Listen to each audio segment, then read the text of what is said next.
Hello, hello, hello, and welcome back to another edition of Learn the Cards. Today we are talking about the High Priestess. This, if there ever was a card that represented tarot card readers, it would be the High Priestess. So we're going to talk a little bit about her today, but I want to start with the mantra. When you are uncertain and you cannot find your way, be still, quiet, and listen. Your inner voice won't lead you astray. So the High Priestess is just a beautiful card, and it's one that I think we all can really, really love.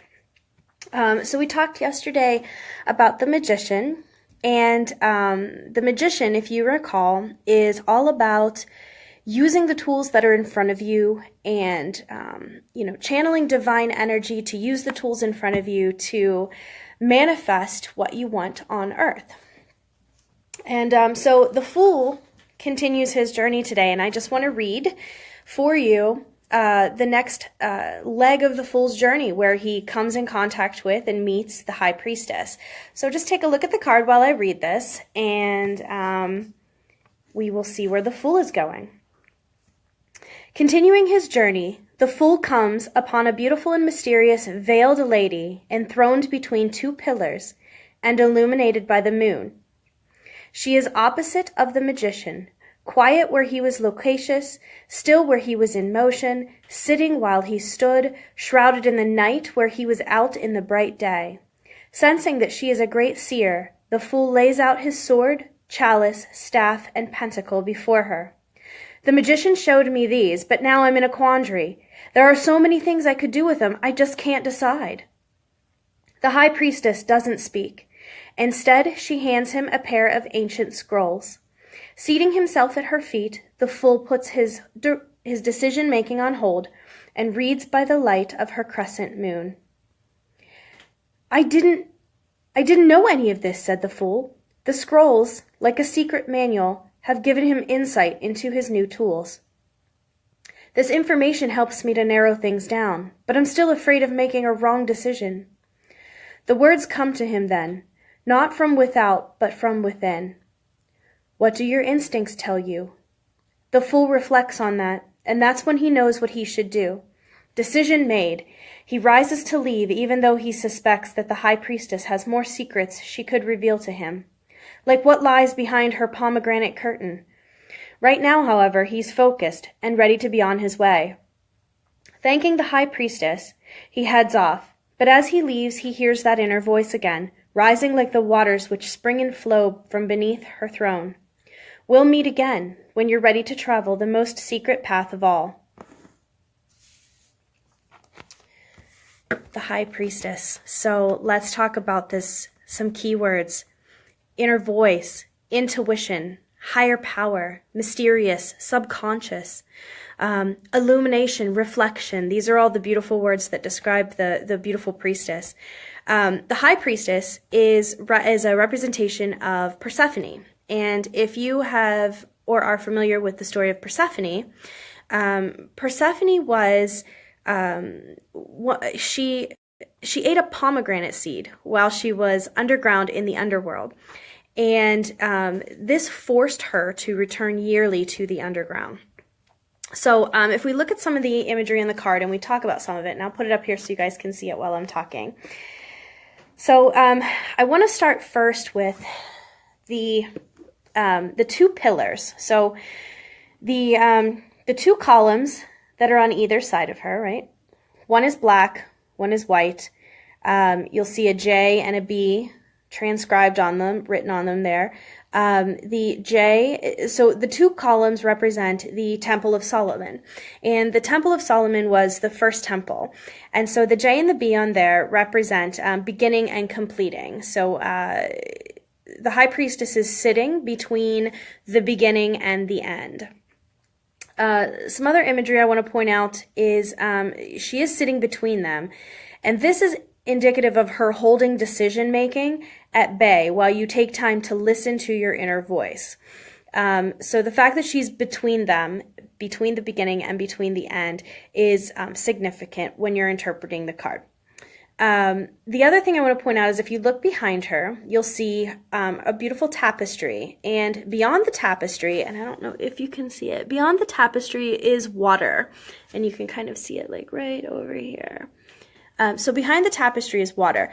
We can't really see the water in its entirety. I don't know if it's a lake, if it's an ocean. I don't know what it is, but it is water back there. And if we refer back to our standard interpretation of images, water is representative of knowledge, deeper knowledge. The bigger the body of water, the deeper the knowledge. So the curtain there is concealing the water. The curtain there is concealing the water behind the tapestry. And this is indicative of, the interpretation for this is that behind the curtain will lead to deeper knowledge. And she is guarding that. She is sitting in front of that. She is guarding it. And there's a couple things on the tapestry themselves that are significant imagery. First of all, the pomegranate, which we talked about earlier, is directly related to Persephone. And pomegranates are a symbol of duty. Additionally, you also see palms on the tapestry, and palms are representative of fertility of mind. So what we have is duty and fertility of mind on this card. So, okay, so moving right along with some more imagery here that we're taking a look at. She is wearing a beautiful blue robe. Blue is the color of knowledge.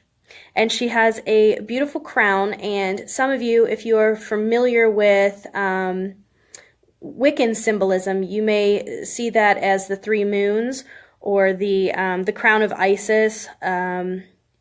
So just briefly, without getting into too much, some people interpret the sphere on top of her crown there as a pearl of wisdom.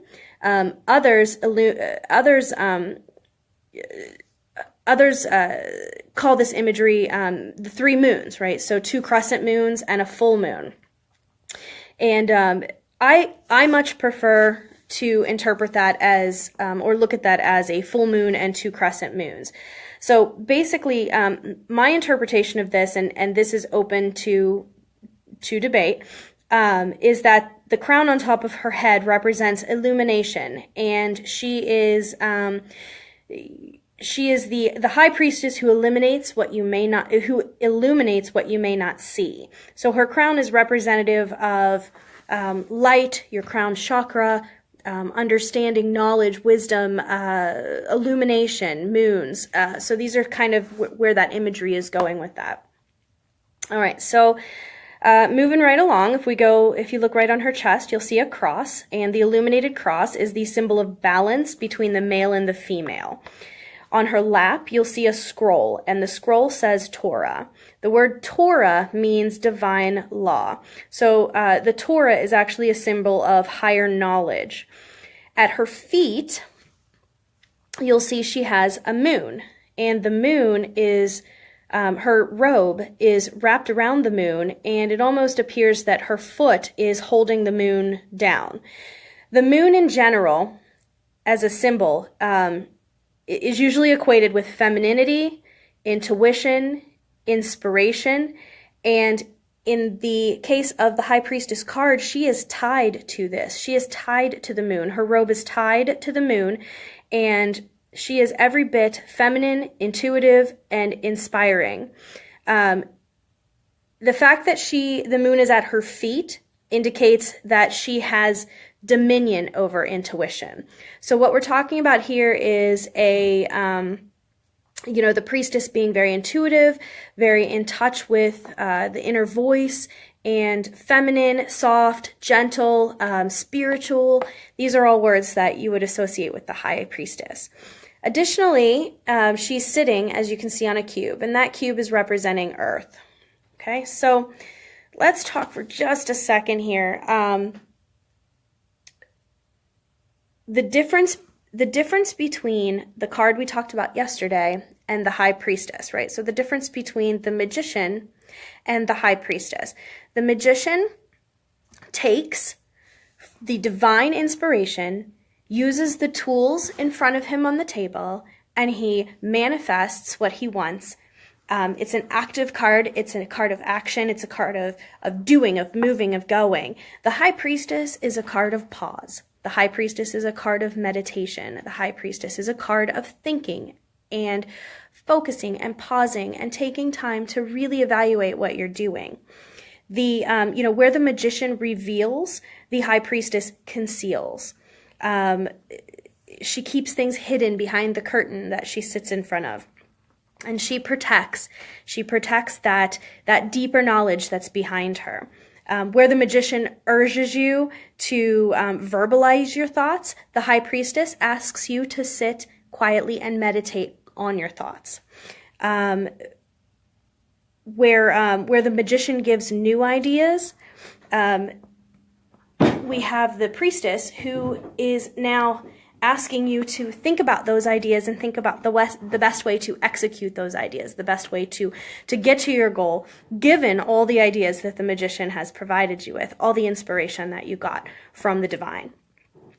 So this card is a gentle card. It's a soft card, and it's a card of pause. What the High Priestess is offering you is illumination. She's offering you reflection, and she poses the challenge for you to go deeper and look beyond the obvious to what is hidden. She asks you to recall the vastness of your potential and remember that the unlimited possibilities are actually inside of you. Like you have the unlimited possibilities. The fool looked at the magician, and the fool thought that he had the ability to just create with word. He could just, he created the things that were on the table just by pulling from the divine wisdom. But the High Priestess is telling you that the fool had that in him all along. The fool had all the tools that the magician gave him the whole time. So the magician was literally a magician. He made them appear, but they were always there to begin with. The High Priestess asks you to remember that the unlimited possibilities of the universe are actually in yourself. And, if you just wait and allow time, if you're still, things will work in your favor. You will start to understand more. You'll start to see better. You'll start to just have better understanding. The High Priestess also asks you to rely on your intuition. She's a very intuitive card with the moon, not only at her crown, but the moon at her feet. She is heavy, heavy, heavy with intuition. So she's asking you to rely on your intuition and trust your inner knowledge. Rather than your conscious mind. So the magician is more of an earthy card, asking you to focus on your conscious mind. But the High Priestess is saying, don't worry about what your ego is telling you. Don't worry about what your conscious mind is telling you. Listen to your heart. That's what the High Priestess is about. Let's see.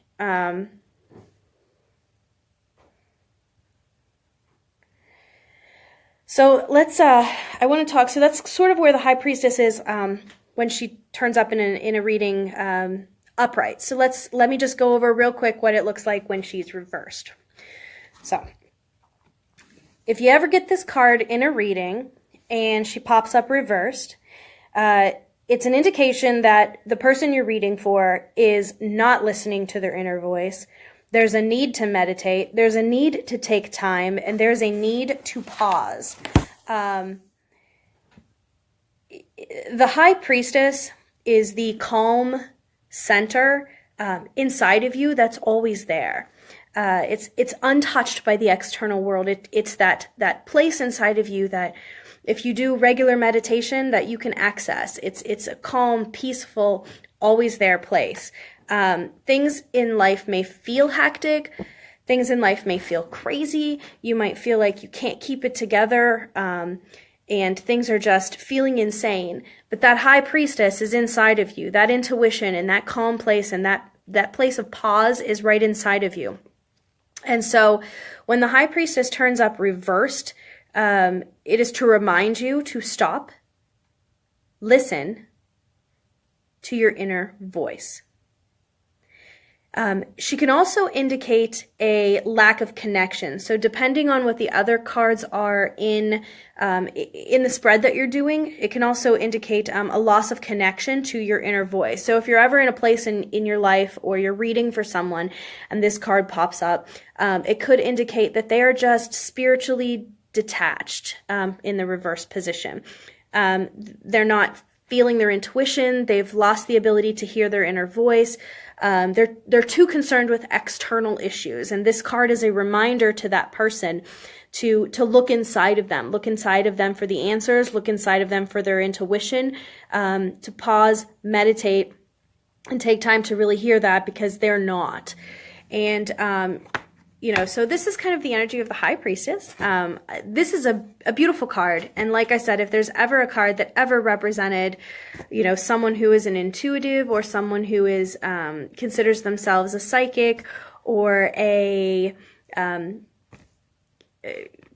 tarot reader, this card represents that person. So I hope you guys enjoyed this video.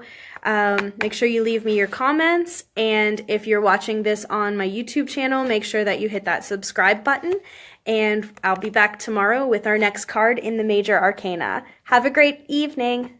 Good night.